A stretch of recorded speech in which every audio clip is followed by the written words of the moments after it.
Good evening, everyone, and welcome back to Empty Cloud Monastery. My name is Bhante Sudaso, and this evening is our weekly monk chat, opportunity to ask any questions related to Buddhism.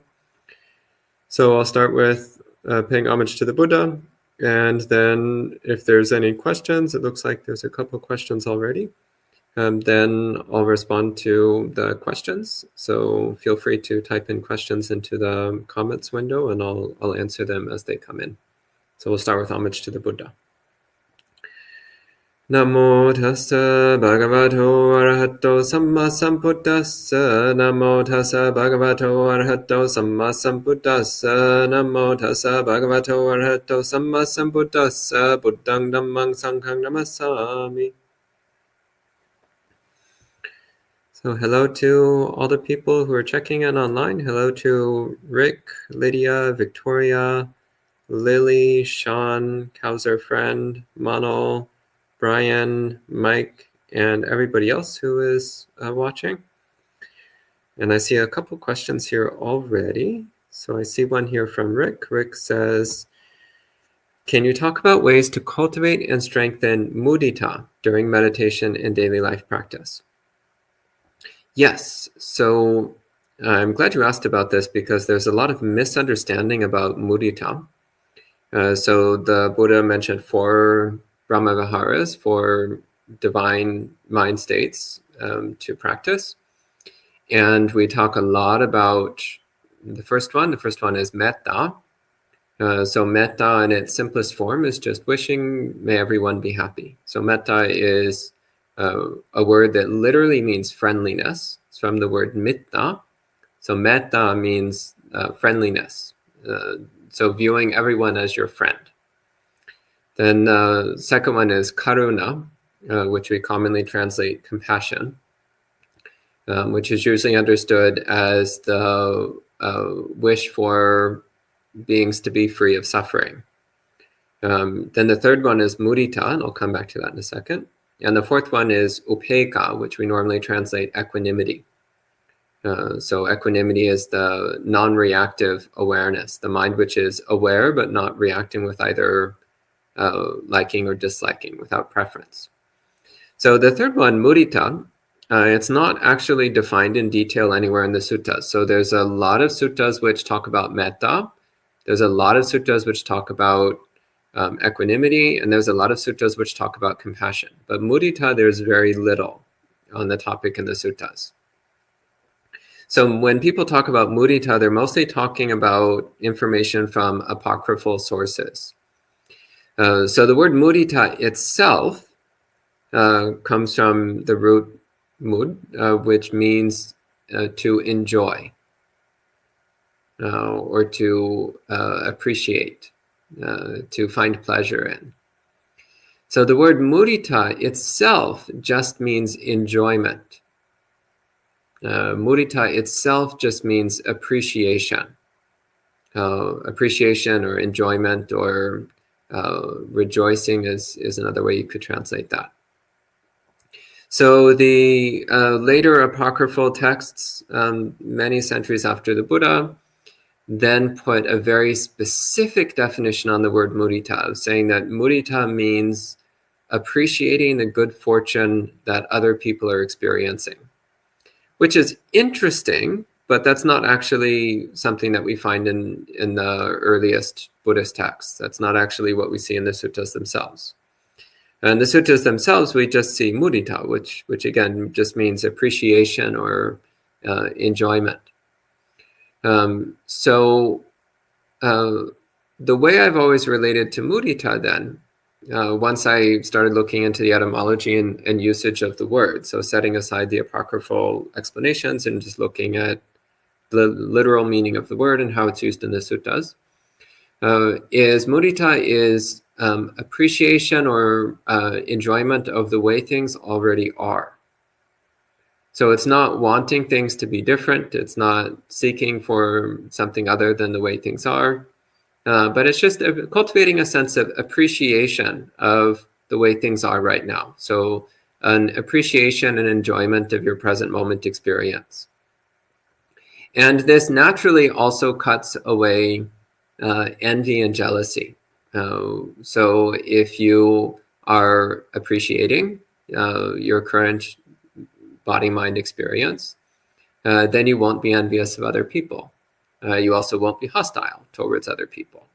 You also won't have self-hatred or self-depreciation. There won't be a sense of desire or aversion clouding the mind. So appreciation then is this way of dropping desire and aversion through cultivating a happy, joyful state of mind. Again, mudita has this sense of happiness, of joyfulness, of appreciation. So cultivating this bright, joyful mind, which is appreciating things exactly as they are right now. So that then naturally leads to, again, both the dropping of desire and aversion, and also to a state of deep, settled concentration, deep, strong samadhi. So during meditation practice, one way of doing this is to find some aspect of your present moment experience that you can appreciate or enjoy. So it might be some sensation in your body, or it might be a sense of peacefulness in the mind, or it might be literally anything at all.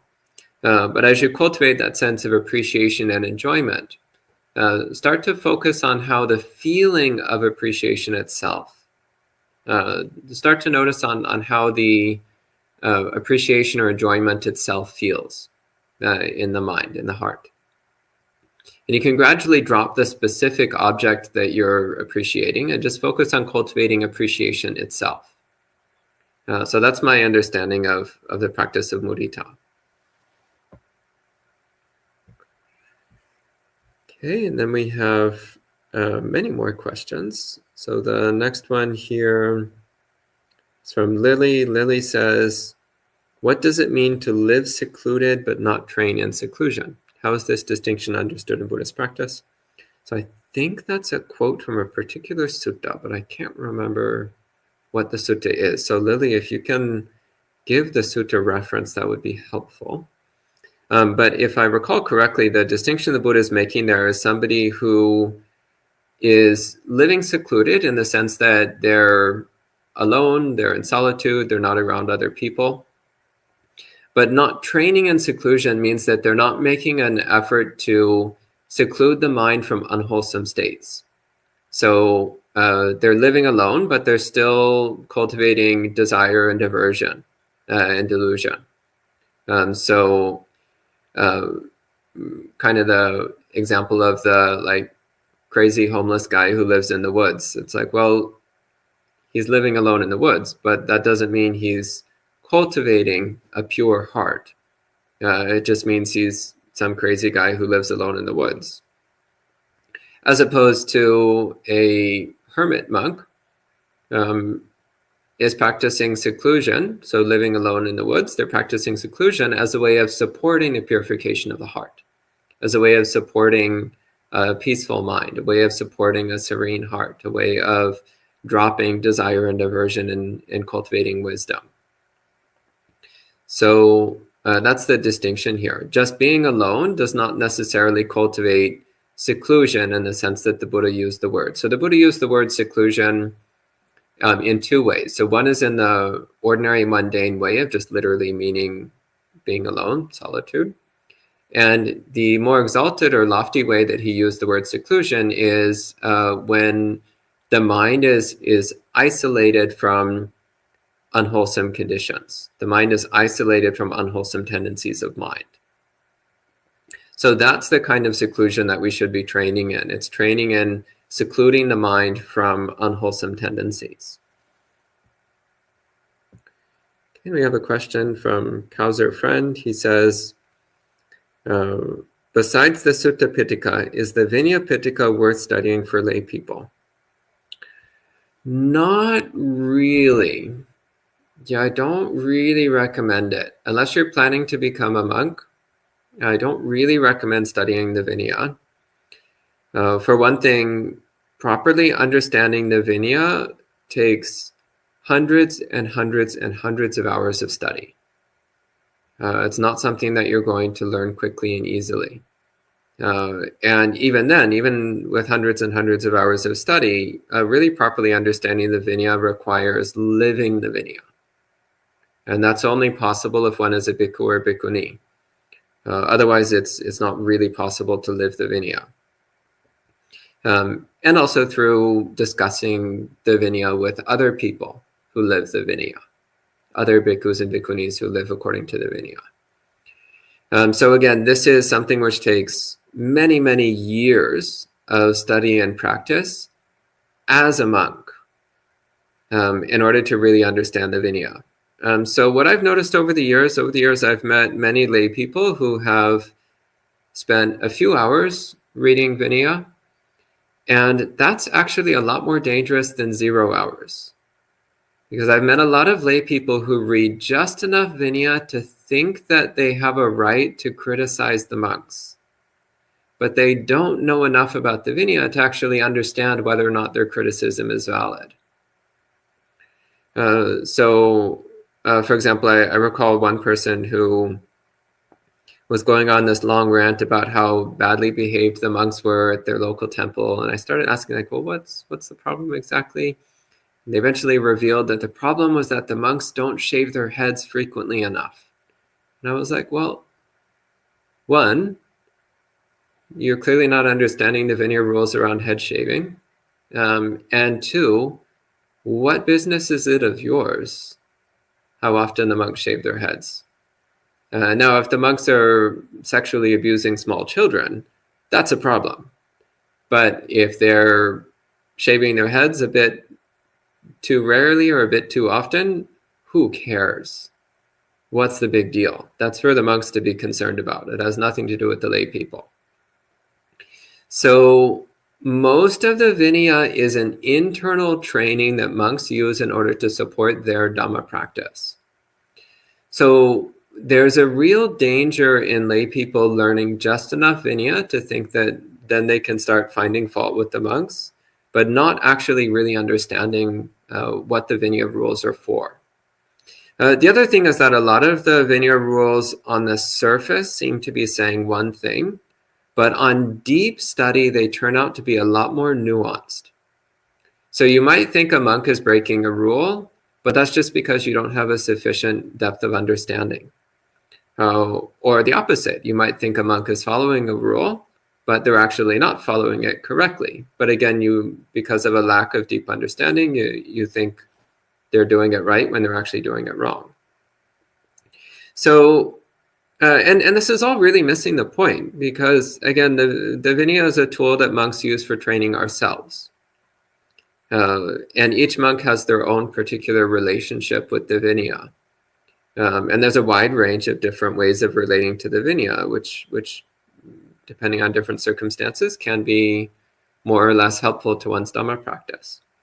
Lay people actually have the privilege of just focusing on Dhamma practice. Follow the 5 precepts and practice the Dhamma. That's all you have to worry about. And when relating to monks, just look at their Dhamma practice. Don't get so caught on their Vinaya. Look at their Dhamma. Are they kind? Are they patient? Are they cultivating wisdom? Are they cultivating equanimity? Are they helping other people understand and practice the Dhamma? This is what's more important. Again, setting aside the really extreme rules about things like murder and sexual abuse and so on. For the most part, when a monk is engaged in that kind of level of misconduct, even if you don't know the Vinaya, you'll already know that something's terribly wrong. Okay, and many more questions. The next one here. Lily says, why is a bhikkhu who refrains from eating the Buddha's leftover alms food more highly praised than one who does? I thought the Buddha would encourage us to simply avoid wastefulness. So again, this is probably a reference to the Dhammadayada Sutta, the sutta on heirs of the Dhamma. And it is a relatively famous sutta. It's from the Majjhima Nikaya, sutta number 3, if I recall correctly. Is that right? Sutta number 3? Okay. And so the Buddha gives the case of where he's eaten enough and he has some leftover food. And there's two monks there who didn't get enough to eat. And the Buddha says, if one of you wants to eat this food, you can eat it. Otherwise, it's just going to get thrown away. And one of the monks thinks, I could take this food, but we should be the heirs of the Dhamma, not heirs of the Buddha's material wealth.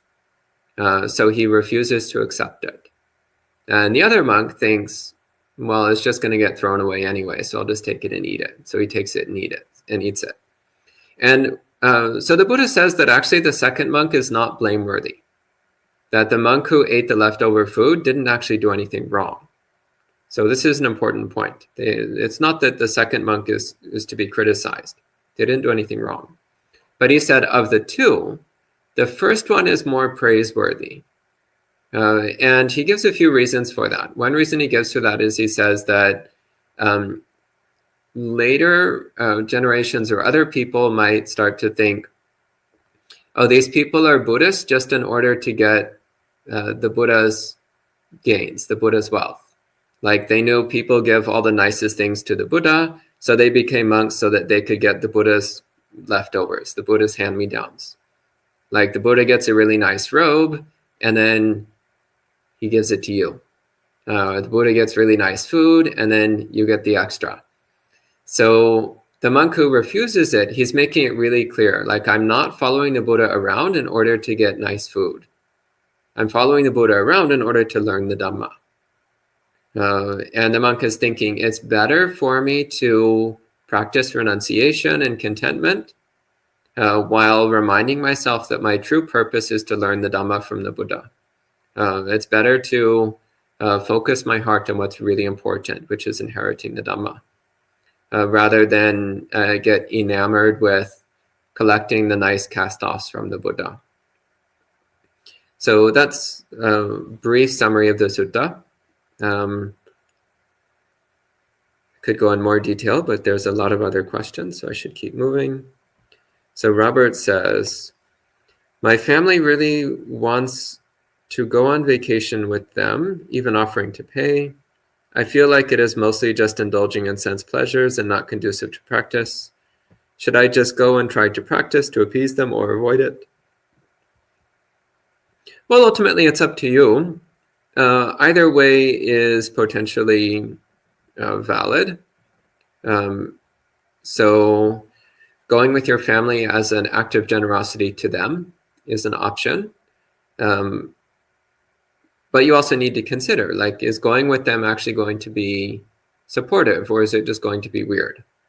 Like, I don't go on vacations with my family because, one, they don't want to do the sorts of things that I want to do, and I don't want to do the sorts of things that they want to do. So that just makes things awkward and weird right from the start. And so it creates this kind of uncomfortable situation where they kind of feel obligated to have you there, but it's really clear that nobody's actually really having a good time. So that's what you need to ask, like, is this actually doing anybody any favors? So if you do go, you would be going as a favor for your family, as an act of generosity to them. But you need to also ask yourself, are you actually going to do it that way? So if you go with them, it means that you are obligated to look for every opportunity you can to bring happiness and joy to your family members. So actually seriously looking at it as a gift to them. So that means not grumping and grouching in your room because you don't want to go to the 10th museum or whatever. It actually means going with them and doing your best to support them and having a nice time. So that would be one way of doing it, is doing it as a gift to them, as a way of supporting them in their efforts to have a good time. Another option is to suggest the sorts of things that you actually would like to do. So maybe they want to go to amusement parks or something, but you're like, well, why don't we go to an art museum? Something a bit more peaceful, maybe something a bit more culturally relevant. Or they want to engage in entertainment of some kind, and you can just suggest, well, why don't we go for a walk along the river or something which, again, is more serene, more soothing, more peaceful. But there also you do need to evaluate, like, are you actually supporting them and having a good time? Or are you just dragging down the mood of the group? So again, you need to evaluate these things. And if you choose not to go, that's also perfectly fine. If you look at it and you're like, I don't really see a way that I can do this that's going to actually be supportive for everybody involved, then you can actually just tell them, like, I really hope you have a good time. I would rather not go along because it's not the sort of activities that I want to do. And I'm afraid that if I go, that it will drag things down for you. So just making it clear to them, like, the reason you don't want to go is because you're worried that your presence will actually make it worse for them. And that you really want them to have a good time. And that the best way for you to support them in having a good time is for you to not go with them.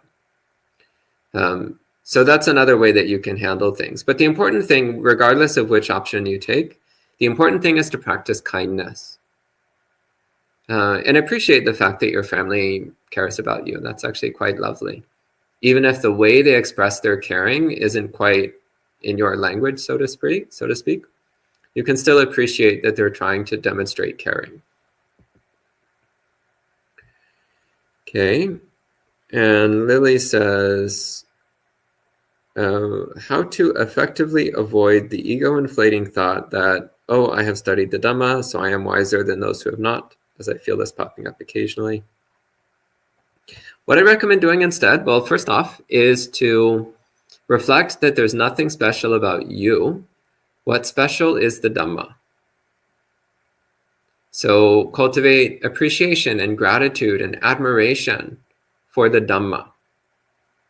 Admiring how wonderful the Dhamma is and how grateful you are to have access to the Dhamma. Think of all the people who have helped you learn the Dhamma, the teachers that you've had, and their teachers' teachers, and the Buddha himself, who taught the Dhamma in the first place, and all the people who have preserved the tradition, who all the people who memorized the suttas for hundreds of years, all the people who copied by hand the suttas for hundreds of years so that they could come to you now. So cultivate gratitude for all the people who have brought the Dhamma into your hands. And then recognize it's not that you are better than others, but it's that the Dhamma is something wonderful and amazing. So focusing on the wonderfulness of the Dhamma.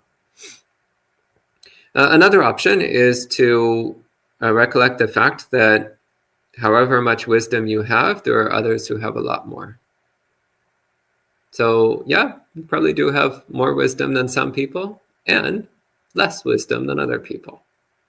So rather than being all puffed up about having more wisdom than some people, or conversely, rather than feeling all inferior about having less than other people, instead, just appreciate the fact that you have access to the Dhamma and the opportunity to grow in the Dhamma. And form the aspiration to become like the Buddha, who has the maximum wisdom, but also zero self-centeredness. Okay, here's another one. Richard says, I kept the 8 precepts relatively well for 4 months. Congratulations. Wow, that's 4 months. 4 months is amazing. Says the 5th month I returned to the 5 precepts. Great. Keeping the 5 precepts is also wonderful. Congratulations on keeping the 5 precepts. And Richard says, now I've kept again the 8 precepts. Any advice in keeping the 8 precepts? Yeah, my advice is to do it for discrete periods of time. So if you're going to take the 8 precepts as a layperson, take it for a set length of time, like 2 weeks or 1 month.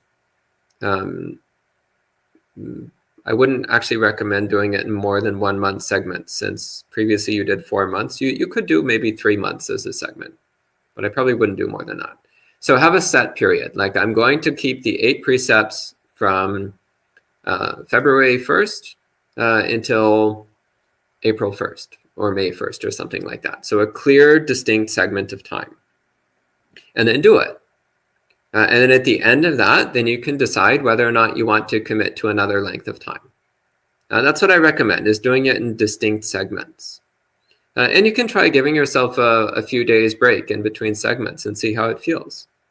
Like maybe follow the 8 precepts for a month and then do the 5 precepts for a week and just see how it feels. And then do the 8 precepts for a month and then the 5 precepts for a week and see how it feels. And if you're finding that you really like how the 8 precepts feel, then do 3 months. And after 3 months of the 8 precepts, then go back to the 5 for a few days and just see how does that feel. And then you'll naturally cultivate an appreciation for the 8 precepts. But also giving yourself that leeway of like, well, the really important thing is actually the 5. The 8 precepts are supportive, they're helpful. That's why they exist. But the most important thing is following the 5 precepts.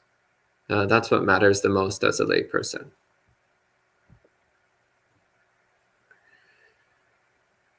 Okay.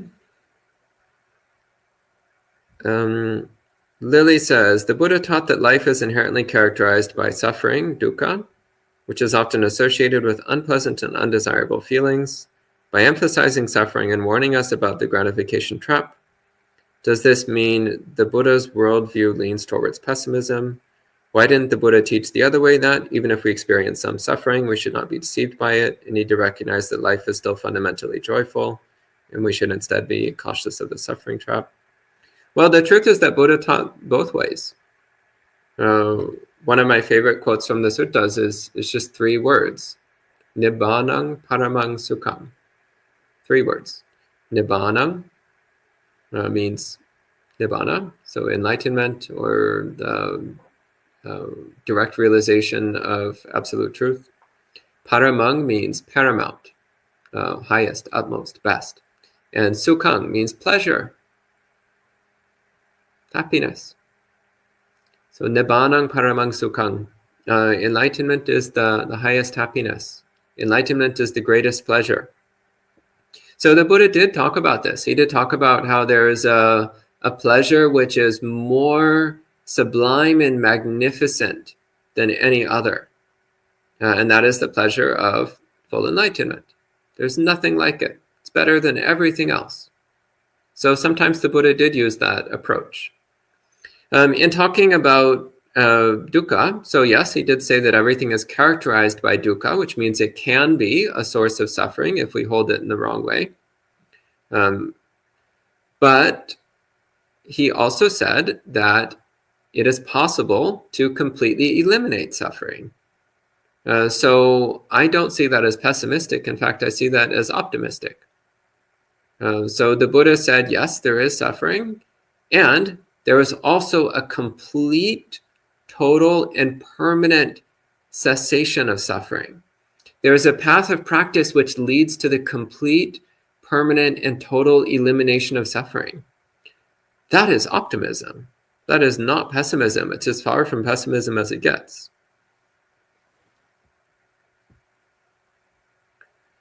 Okay, we have a question here. Victoria says, my mother has shown interest in attending a weekend meditation group at a Buddhist temple near her. There's a giant Guanyin statue out front that my mother has found quite beautiful for years before I was a Buddhist, so this is a fantastic development. It's a Vietnamese temple, so I'd like some advice about visiting a temple that belongs to an ethnic group that you haven't had much experience with. Want to be sure we're respectful. Well, I mean, just speaking generally, the important thing is that you wish to be respectful. So when visiting any Buddhist temple of any ethnic origin, it doesn't matter whether it's Vietnamese or anything else, you go with the attitude that you are a guest in somebody else's cultural environment. So always ask, what's the right way to do things? What's the respectful way to do things? Tell people that you're not familiar, but you want to learn. Tell people that you want to know the right way to do things and ask them, please tell me what's the correct way, what's the proper way. And whatever instructions you're given, follow them, do them. At least in the beginning. After a while, you might start to get a better understanding of what's going on and a better sense of what is the range of permissibility. But in the beginning, just ask what to do and do it. That's the way to demonstrate sincere respect for somebody else's cultural environment. And I hope your mother has a great time there.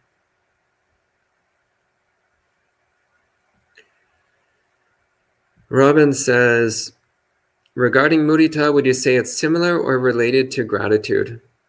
It's not similar, but it is related in the sense that gratitude is one way that one can cultivate a sense of appreciation and a sense of joy, which is mudita. So mudita can also be translated simply as joy. So with gratitude, then one is cultivating appreciation and enjoyment and joy. But they are distinctly different mind states.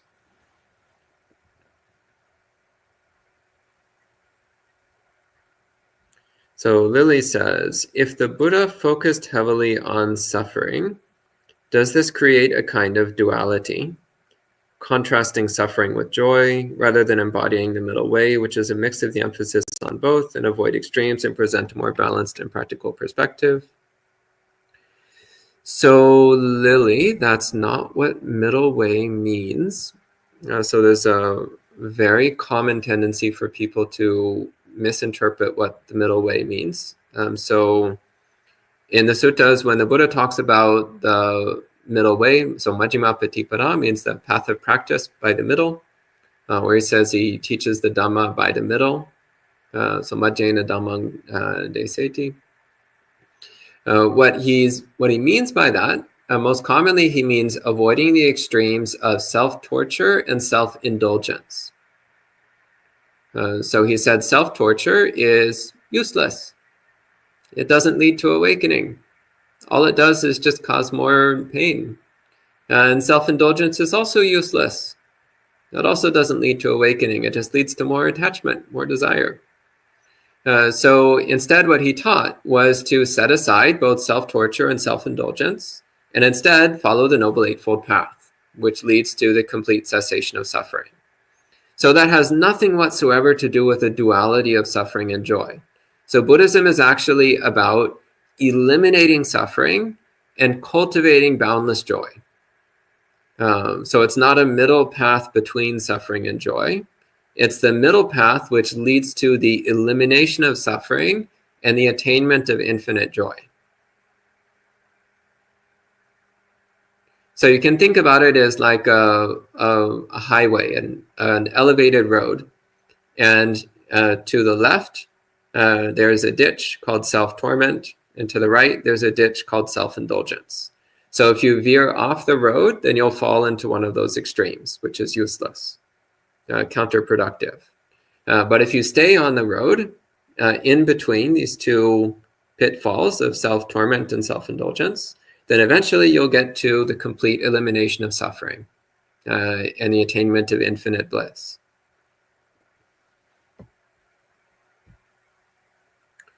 Okay, and Alex says, where Ayasoma and Ayavada are currently residing.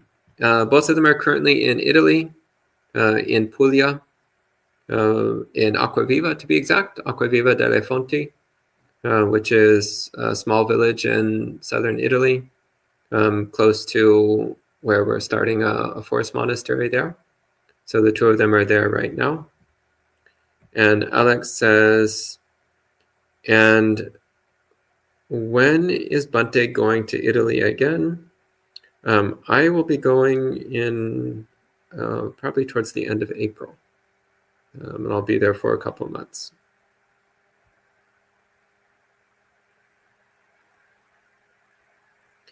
Okay, and Yong Chu says, may I ask whether you believe you were destined to be a Theravada Buddhist monk?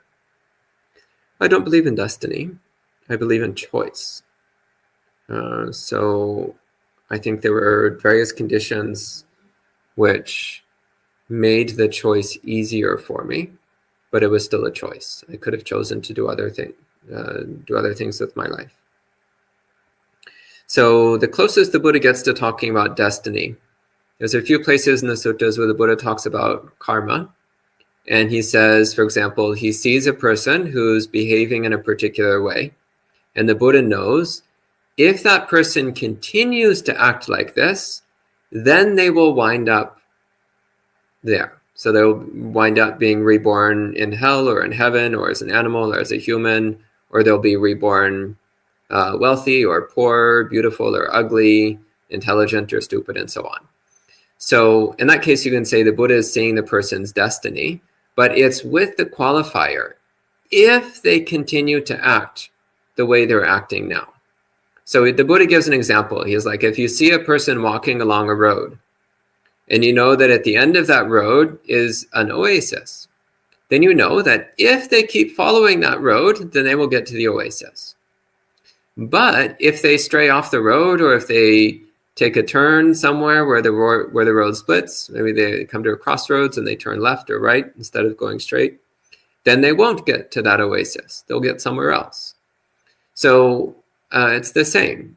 So as I see it, there were things in my life which were pointing me towards becoming a Buddhist monk, but it was still a choice. I could have done many other things instead.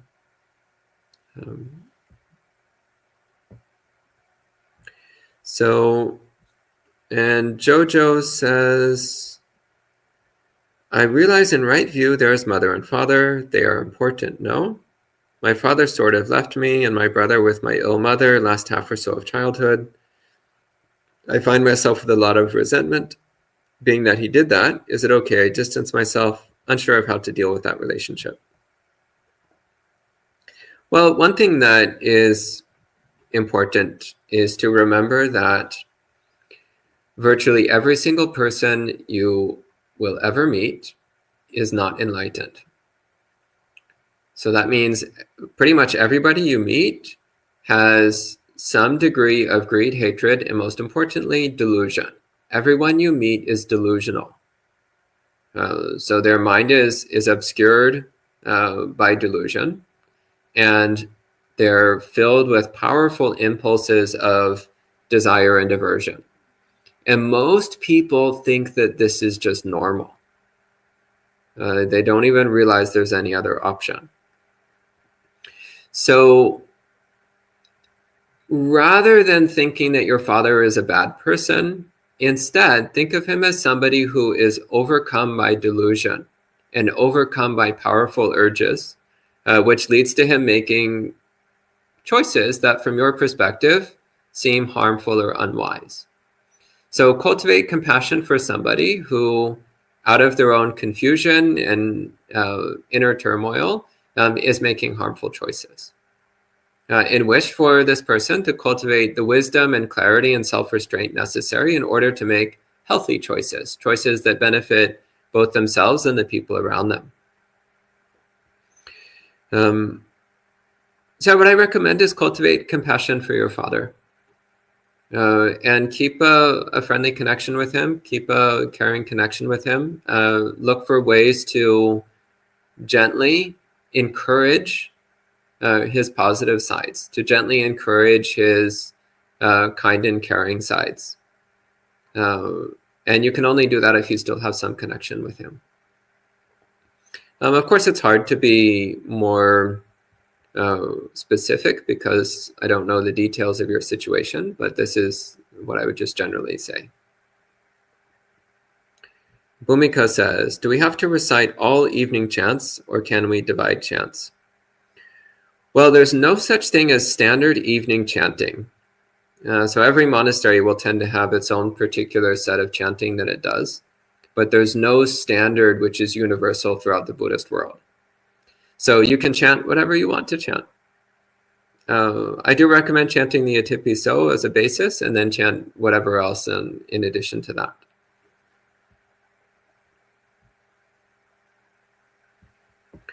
And Ulysses says, what to do when other people take advantage of my kindness? What would the Buddha do? Well, it depends on what you mean by take advantage of your kindness. It is, of course, good to be kind. It's good to be generous.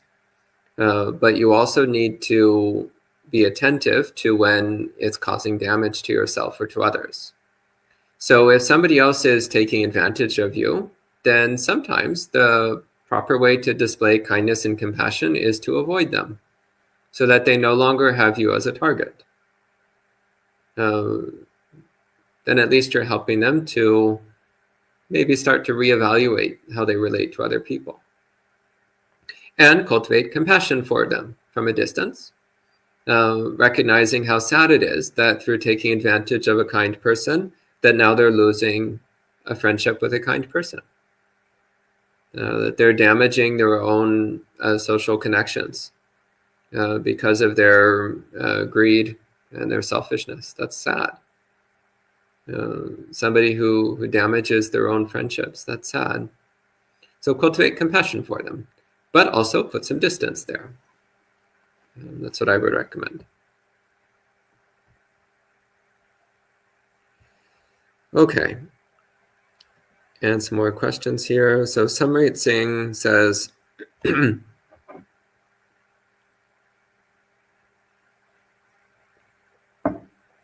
are no-fault car accidents the result of bad karma done previously? Are these wake-up calls for spiritual awakening if one is already on the path of Dhamma?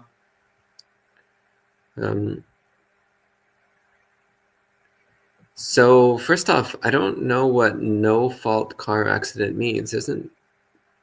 Somebody's always at fault. If nothing else, just the mere fact that you got in a car and started driving means that you're at least partially at fault. So is it the result of bad karma done previously? Yes, everything is the result of karma. Literally everything. This is quite clear in the suttas. Literally everything we experience is the result of karma. All of it.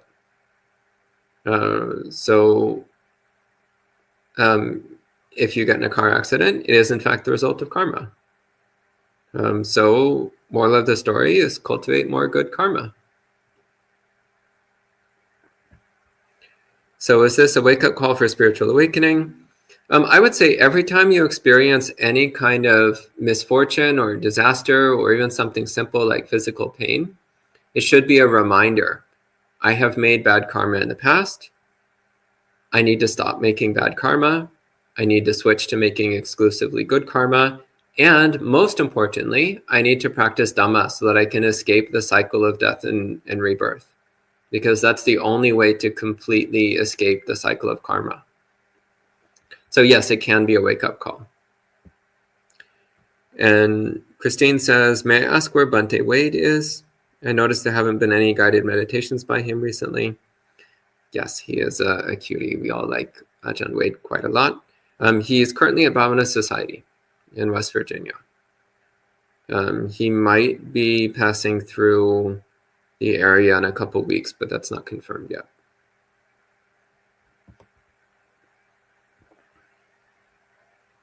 Okay, and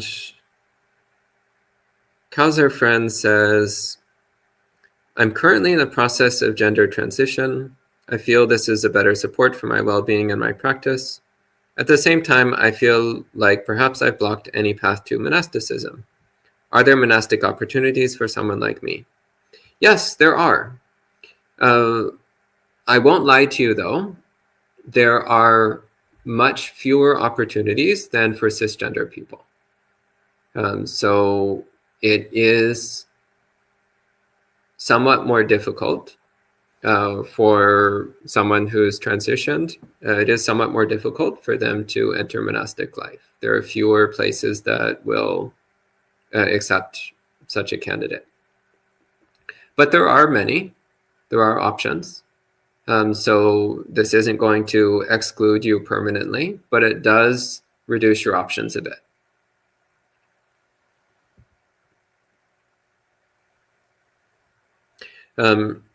And what I do recommend, by the way, is to just start cultivating relationships with monasteries. Start spending time at monasteries. Start forming connections with monastics who see you as a sincere practitioner. And then later on, when these questions come up, then they'll be relating to you as a sincere Buddhist practitioner who's interested in monastic life. And the question of your gender status will be secondary rather than primary.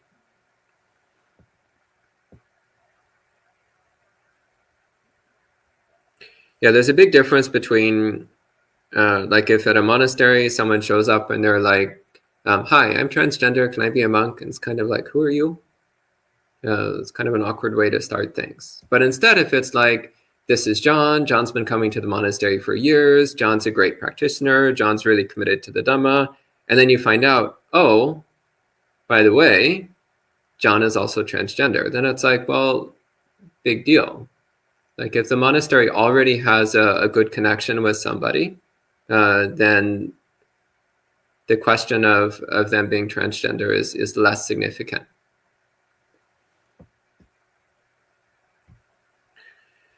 Okay, Rick says, how common is it for lay practitioners to feel uncomfortable or anxiety when practicing in an in-person group or in groups online? I have no idea. I suspect it's relatively common, actually, but I don't know, honestly. I don't know.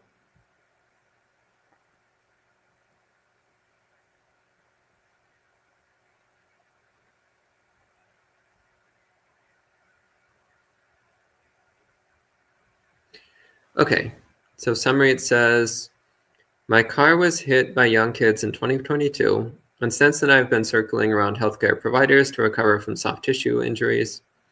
At times I feel like there's not going to be full relief in sight. I feel a lot of resentment towards those kids and grief and guilt due to limited mobility. What can I do to alleviate the emotional impact of the accident, as pain is excruciating at times, affecting my work, relationships, and life? Well, first off, don't blame the kids because it's not their fault. So rather just recognize that this is your current situation. Your current situation is the wonderful opportunity to cultivate equanimity towards physical pain. So, so you got in a car accident. Well, that's too bad, but it's over. There's nothing you can do about it now. What you can do is cultivate equanimity towards your current situation.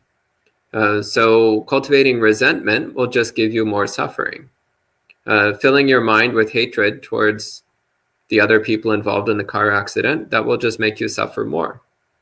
Whereas if you cultivate equanimity and acceptance, then you will suffer less. So that's really the question. The question is, do you want to suffer or not?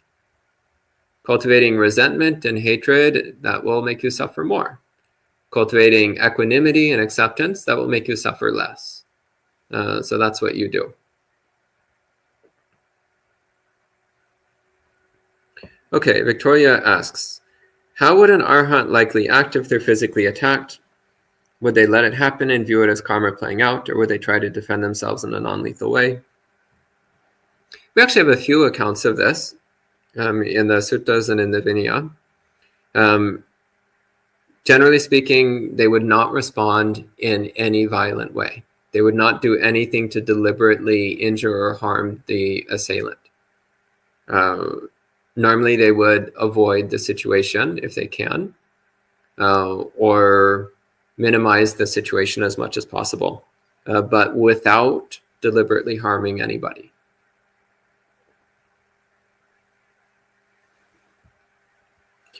Okay, so Yongchu says, I was involved in a car accident where a deer ran out in front of me and there was no time to stop since I was traveling at 45 miles per hour. Is this also due to my past karma? Yes, also the deers. Yep. Don't worry about it though. Just try to be more careful in the future when you're driving. But sometimes there's not really anything you can do. It's like when you're driving. Like when you're driving down the highway, you're massacring hundreds of insects. But that's not your reason for driving usually. I don't know, does anybody go out for a drive thinking I'm going to massacre some insects with my windshield? Probably some people do. Don't do that. Drive when you have a reason to drive. Drive carefully, try not to kill things. Recognize that the choice to drive is in fact morally dubious because it does create these awkward situations. But there's also, it's also basically impossible to live a completely harmless life. But you still try. You just recognize that it's basically impossible. So dedicate merit to the poor deer that you killed, but also have compassion for yourself and drive carefully in the future.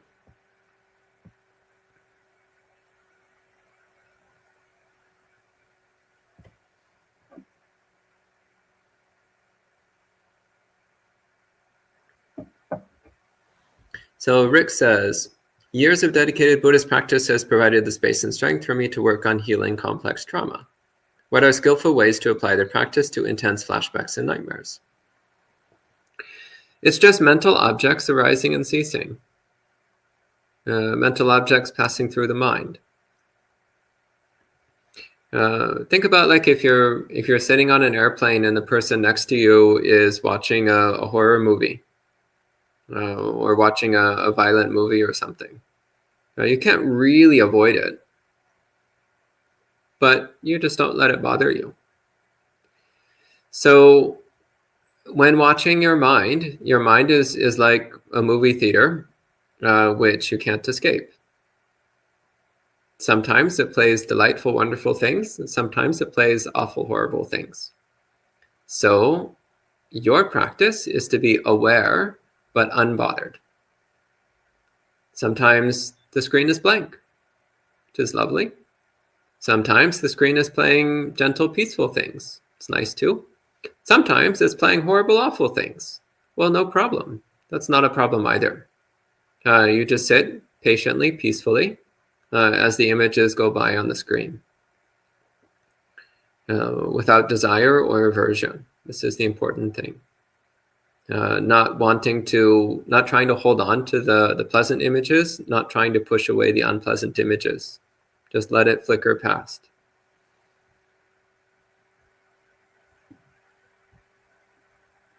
And MC asks, does Empty Cloud get many people interested in becoming monks? Is there limited capacity? What does that process look like? Actually, not that many.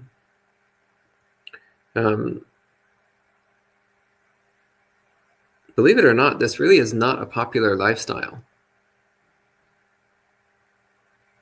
Most people prefer much more entertaining, engaging, sensual lives. And I don't blame them. It's difficult to enjoy monastic life. But for a very small percentage of people, this is the most sublime lifestyle imaginable. It is absolutely delightful. It is delicious. Those kinds of people, once in a while, show up here. Not very often. Is there limited capacity? Yes, there's limited capacity. What does that process look like?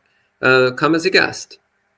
Somebody comes as a guest, stays with us for a week or two. If they have a nice time, then they might ask to come again. Maybe stay longer the next time. If they start to think that maybe they want to try out monastic life, then they can ask to stay for a few months. And usually somewhere during that process, they realize that they really don't want to do this. And they go back to doing whatever it is lay people do. But once in a while, someone is like, oh, this is actually really the kind of life I want to live. In which case, normally I send them to another monastery. I try to figure out what kind of monastery would be well suited for them, what would fit their particular needs, and I send them there. But once in a rare while, somebody actually is both a good fit for monastic life and also a good fit for us in particular. And those people still wind up leaving sooner or later because really nobody wants to live this life. Are you kidding me? But the few who do are really delightful people, and we do have a few of them.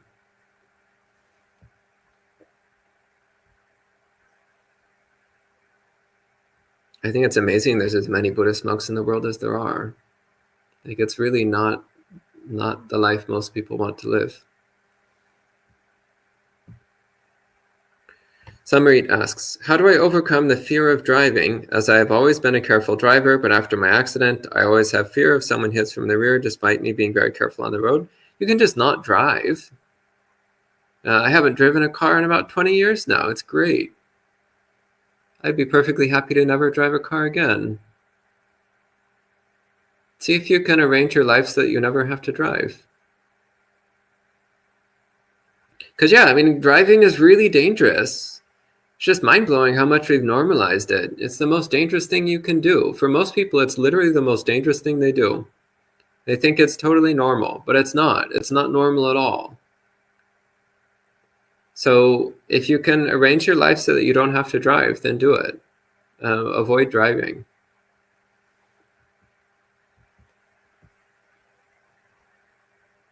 Louise says, monk life, high risk, high reward.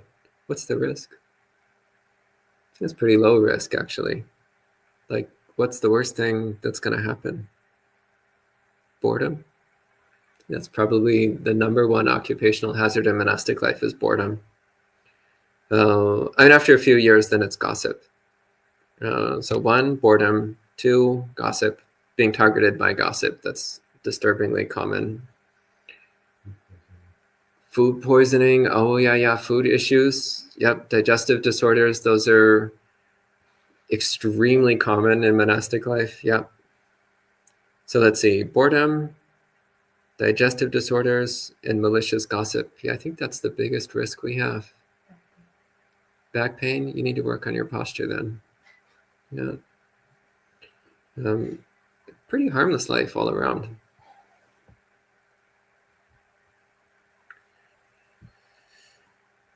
Okay. Sud says, can one attain samadhi from buddhanussati practice? Should one focus on all the qualities or limit to one quality of choice when trying to attain samadhi? So it depends on how exactly you're doing buddhanussati.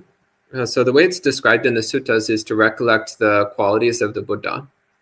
And the way that leads to samadhi is that as you focus on the qualities of the Buddha, well, first off, you stop thinking about other things. So you're only thinking about the qualities of the Buddha. And so that cuts away the generation of unwholesome mind states. And as you focus on the Buddha, then the mind becomes filled with joy. And the Buddha says joy is the precursor to samadhi. So this is how it works. So that joy that comes through thinking about the Buddha then allows the mind to settle down and unify into samadhi. So it's riding that wave of joy into a state of unified stillness.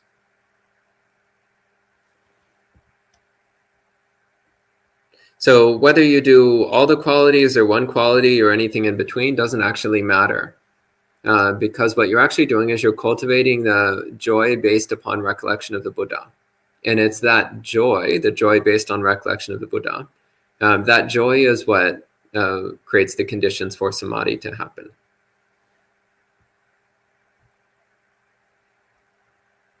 And Mike says, is there any particular way to cultivate the 7 factors of awakening, or is it better to tackle them separately? I usually relate to them as separate. There are practices which combine 2 or 3 of them at a time, but I usually relate to the 7 factors of awakening more as 7 different attributes of mind which we're developing. So you might say that, say each one has a relationship from, has a level from 0 to 100. Like a percentage, how well developed are each of the 7 factors. Each one is ranked from 0 to 100. So it's more like, well, when I do this practice, it increments the virya factor by 5 points. When I do this practice, it increments the samadhi factor by 5 points. So you're just trying to increase the level of each of the 7 factors. And generally speaking, you'll find any particular practice will be more targeted towards one of the factors than towards the other ones. But it's common that things will cultivate 2 or 3 at the same time. So, for example, mindfulness of the body connected with joy, which is one of the main, actually the primary meditation practice that I tend to do. It's cultivating sati, piti, which is euphoria. So mindfulness, euphoria, is cultivating virya, so energy or effort, and that one is making an effort to cultivate joyful awareness of the body. And it's cultivating samadhi, so this unified stillness of mind. And one can focus more on any one of those particular attributes. And Protodhamma says, is there experience not involving the Panchakanda? No, there is not. The only thing which does not involve the five khandas is nibbana, the asankata dhatu, the element of the unconditioned, that which is not sankhara. That's the only, can't even really call it a thing. It's the only aspect of reality which doesn't involve the five khandas. It's nibbana itself. There's nothing else.